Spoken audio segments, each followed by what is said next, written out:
대통령 선거 사전투표가 시작됐습니다. 충남 지역에는 210곳의 사전투표소가 마련됐으며 유권자는 사전투표소 어디에서나 투표할 수 있습니다. 서산의 한 모텔에서 불이 나 21명의 사상자가 발생했습니다. 소방당국은 정확한 화재 원인과 피해 규모를 조사하고 있습니다. 충청남도 선거관리위원회가 이번 대통령 선거와 관련해 자신의 가게 출입구에 특정 후보자의 선거 공보와 사진이 포함된 인쇄물을 게시한 모 정당 당원을 경찰에 고발했습니다.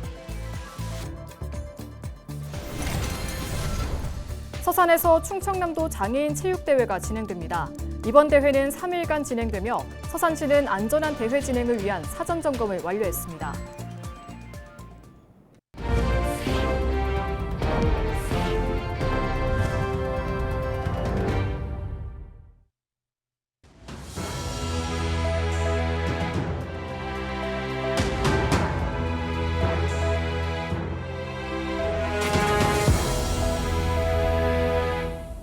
시청자 여러분 안녕하십니까? 헬로티비 뉴스입니다. 29일 오전 6시부터 이틀간 제21대 대통령 선거 사전투표가 진행됩니다.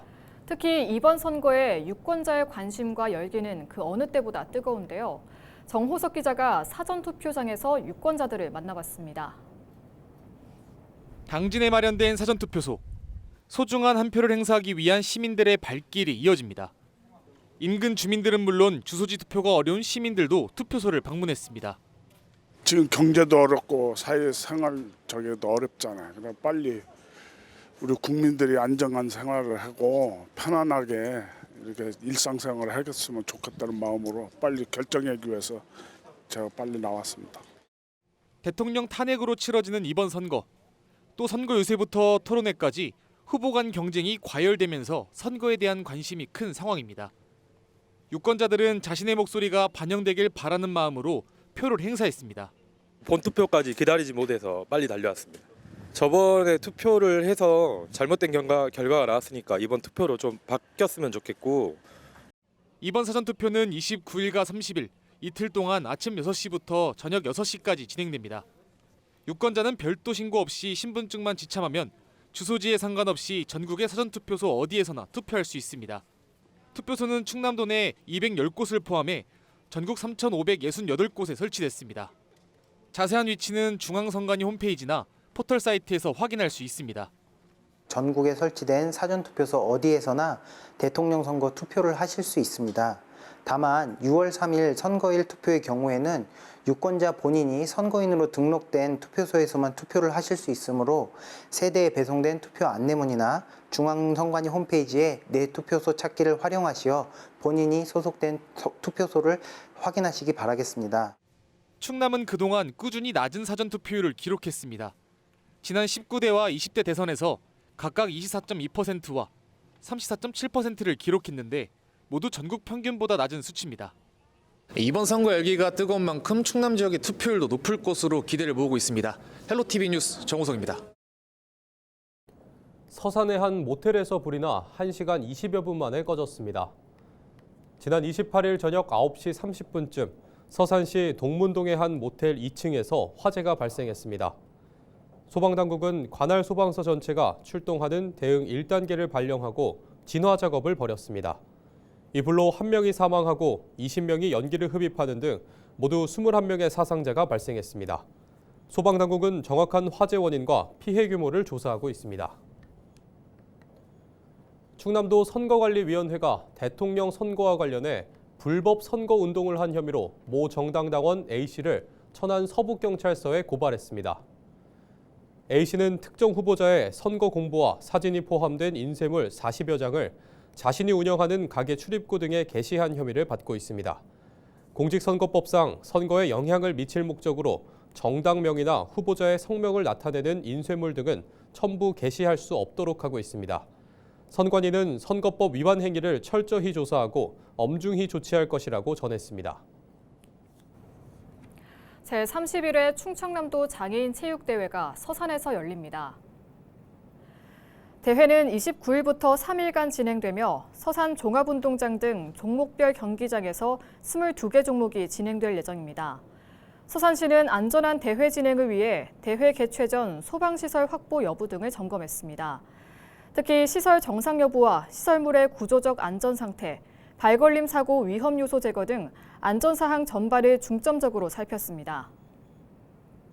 네, 이번 대회는 12년 만에 우리 서산시에서 열리는 아주 매우 뜻깊은 행사입니다. 선수단과 시민 모두가 이 감동과 즐거움을 함께 느낄 수 있도록 정말 철저히 준비했습니다.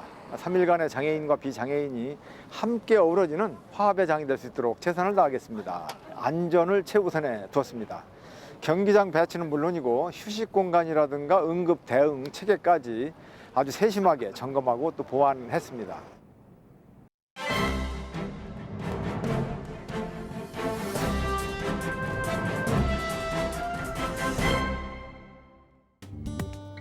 충청투데이 기사입니다. 28일 충남도와 국가철도공단 등에 따르면 국가철도공단은 서해선 복선전철 내포역 신축 기타 공사 공개 경쟁 입찰을 진행하고 있습니다. 앞서 지난 2월과 4월 입찰에서 단독 응찰로 유찰된 데 이어 이번이 세 번째 입찰 공고로 낙찰업체를 찾기 위해서는 2곳 이상의 업체가 참여해야 합니다. 국가를 당사자로 하는 계약에 관한 법률 시행령 제11조에 따라 경쟁 입찰이 성립하기 위해서는 2인 이상이 참여해야 유효한 입찰로 성립합니다. 또 일각에서 제기되고 있는 공사비 현실화 문제도 유찰의 주요 요인은 아닐 것으로 판단하고 있습니다. 최근 공사비 인상 등에 맞춰 내포역 건립 공사 비용도 증액해 공사비 단가가 낮아 응찰 업체를 찾기 어려울 수 있다는 일각의 주장은 설득력이 낮다는 설명입니다. 3차 입찰마저 실패할 경우 도는 수의계약 검토 등 공사 착공을 서두를 수 있는 모든 대책을 강구하겠다는 입장입니다. 도 관계자는 3차 입찰도 유찰될 경우 발주처인 국가철도공단과 국가계약법 등을 적용해 수의계약을 할 수 있는지 검토하겠다고 말했습니다. 지금까지 신문브리핑이었습니다.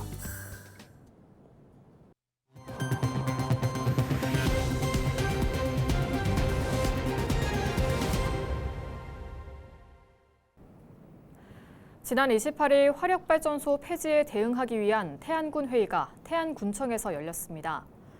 회의에서는 태안화력 단계적 폐지에 따른 일자리 감소와 소비 위축, 인구 감소 등에 대응하기 위한 방안을 논의했습니다. 태안군은 청년층 농업인구 유입을 위한 가공산업을 육성하고 가로림만 해양생태공원 활성화 사업 등을 추진할 방침입니다. 또 석탄화력 주변 지역 건강검진을 확대하고 도시가스 공급시설 설치비를 지원할 계획이라고 전했습니다. 충남도가 충남 방문의 해를 맞아 베이밸리 투어패스 랜드마크 패키지를 판매합니다.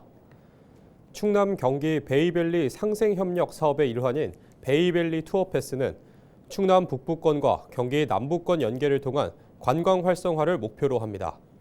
해당 패스를 구매한 고객은 30일간 충남과 경기 랜드마크 가맹점에서 할인과 무료 혜택을 제공받을 수 있습니다. 당진시가 30일 워케이션 공유 오피스 외목 라운지를 개소하고 본격적인 운영에 들어갑니다. 외목 라운지는 외목마을 커뮤니티 센터 2층에 조성됐으며 업무 공간과 회의실로 구성되어 있습니다. 개인과 단체 관광객은 누구나 무료로 이용할 수 있으며 외목마을 방문자 센터에 전화 또는 방문을 통해 신청할 수 있습니다. 당진시는 외목 라운지를 워케이션 충남 프로그램과 연계해 관광 체험 프로그램을 제공할 계획입니다. 서산시가 지난 4월부터 운영 중인 체납세금 징수단이 성공적으로 운영되고 있다고 밝혔습니다. 서산시는 징수단을 통해 약 7천 건의 전화 상담을 진행했고 자진 납부를 유도해 3억 원의 체납세금을 징수했습니다. 3억 원은 지난해 지방세 체납액 징수 실적 6억 8천만 원의 절반에 가까운 수치입니다. 서산시는 자발적인 체납액 납부 문화 확산과 지방세 체납액 감축을 위해 오는 9월 30일까지 징수단을 운영할 계획입니다. 오는 6월 7일 태안 원북면 신두리 해안사구에서 대한민국 사구축제가 열립니다. 축제에서는 생태 탐방로 걷기 대회와 아카펠라 공연, 재즈 팝 공연 등이 진행됩니다. 또 모래 향초 만들기와 사구 페이스 페인팅, 타임캡슐 만들기 등 다양한 체험 행사도 진행될 예정입니다.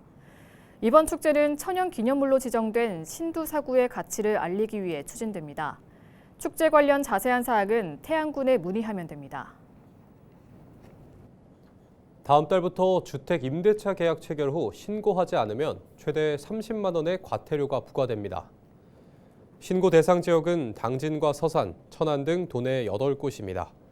신고 대상은 2021년 6월 1일 이후 체결된 보증금 6천만 원 초과 또는 월세 30만 원을 초과하는 주택 임대차 계약입니다.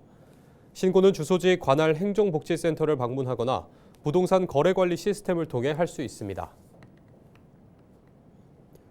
홍성군이 다음 달 2일부터 17일까지 평생교육 이용권 신청을 받습니다. 신청 대상은 홍성군에 거주하고 있는 기초생활수급자와 차상위 계층, 중장년층으로 1인당 연 35만 원이 지원됩니다. 지원금은 평생교육 바우처 사용기관으로 등록된 기관에서 수강료와 교재비, 재료비 등으로 사용할 수 있습니다. 신청은 평생교육 바우처 누리집에서 하면 됩니다. 예산군이 무더위 대비 저소득 취약계층 안전관리 계획을 세웠습니다. 예산군은 오는 9월까지 냉방기 설치 여부와 건강 상태, 응급시 비상 연락망 등을 점검할 계획입니다. 대상 가구는 저소득 독거노인과 중증 장애인 가구, 1인 가구 등입니다. 한편 예산군은 저소득층 가정을 대상으로 에어컨 설치 사업을 추진하고 있으며 올해는 22가구의 냉방기기를 지원했습니다. 지난 10일 올해 첫 비브리오 폐혈증 환자가 태안에서 발생한 만큼 감염병 예방에 대한 주의가 요구됩니다. 비브리오 폐혈증은 해수 온도가 상승하는 온유월부터 발생하기 시작해 8, 9월에 절정에 이르며 치사율은 50% 안팎에 달합니다. 주로 오염된 어패류를 날로 먹거나 피부에 상처가 있는 사람이 오염된 바닷물에 접촉할 때 감염됩니다. 홍성군 보건소는 폐혈증 예방을 위해 해산물을 충분히 익혀 먹고 상처가 있는 경우 낚시나 해수욕을 삼가야 한다고 당부했습니다. 당진시 보건소가 임신 출산을 희망하는 부부를 지원하기 위해 냉동난자 사용 보조 생식술 지원 사업을 추진합니다. 지원 대상은 냉동난자를 해동해 보조 생식술을 받은 부부로 최대 2회, 회당 최대 100만 원까지 지원받을 수 있습니다. 지원을 희망하는 대상자는 시술 완료 후 3개월 이내 주민등록상 주소지 관할 보건소를 방문하면 됩니다. 난임 진단을 받은 부부는 난임 부부 시술비 지원 사업을 사전에 신청해야 합니다. 충남도가 지난달 7일부터 지난 9일까지 축산물 취급업소에 대한 단속을 실시한 결과 12건의 불법 행위를 적발했습니다. 이번 점검은 안전하고 위생적인 축산물 유통 체계를 확립하기 위해 추진됐으며 도내 대형마트 등 500여 개 업소를 대상으로 진행됐습니다. 위반 사례는 개체 이력번호 불일치가 7건으로 가장 많았고 건강진단 미실시가 2건으로 뒤를 이었습니다. 개체 이력번호 동일성 검사는 원산지 허위 표시 등을 방지하기 위해 마련됐으며 위반 시 영업정지 등 행정처분을 받게 됩니다. 청량군이 멜론 시설 재배 단체를 대상으로 뒤형벌 화분 매개 기술을 보급하고 있다고 밝혔습니다. 이번 사업은 최근 꿀벌 개체수 급감으로 꿀벌 의존 작물인 멜론 재배에 차질이 생길 것을 대비하기 위해 추진됐습니다. 청량군은 지역 내 멜론 재배 단체 2곳에 뒤형벌 약 6만 마리를 보급하고 이용 기술을 전파하고 있습니다. 뒤형벌은 꿀벌과 달리 실내에서 연중 대량 사육할 수 있어 농가의 안정적인 공급이 가능합니다. 또 농촌진흥청의 연구 결과 멜론 재배 시 꿀벌은 5천 마리의 일벌이 필요하지만 뒤형벌은 약 200마리의 일벌로 충분한 것으로 나타났습니다. 충남도가 외국인 유학생 유치를 위해 광역형 비자 시범 사업을 추진합니다. 충남도는 내년까지 외국인 유학생 250명에게 기존보다 완화된 조건으로 비자를 발급할 계획입니다. 재정 요건은 기존 1,600만 원에서 800만 원으로 낮추고 시간제 취업도 주 30시간까지 허용할 방침입니다. 대상은 반도체 등 도내 전략산업 관련 학과나 농어촌 소재 대학 입학생입니다. 이상으로 뉴스를 마칩니다. 시청해주신 여러분 고맙습니다.